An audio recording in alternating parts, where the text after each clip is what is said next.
So this is my day one, my mid-morning snack. I'm gonna have some of these Sun Mix Fruit Fest. I'm gonna have about a half of this, a half a pack of this,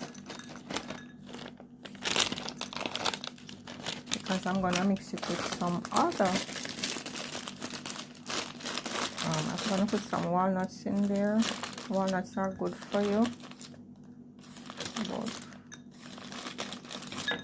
Ouch.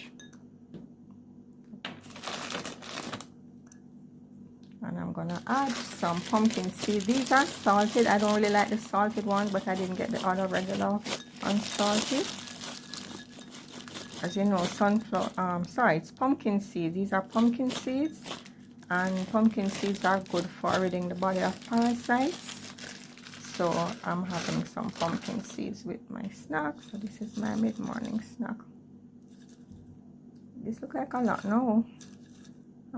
I don't think I'm gonna have all of this. I might just have about a half of this. Alright, and then I'm gonna fill up this.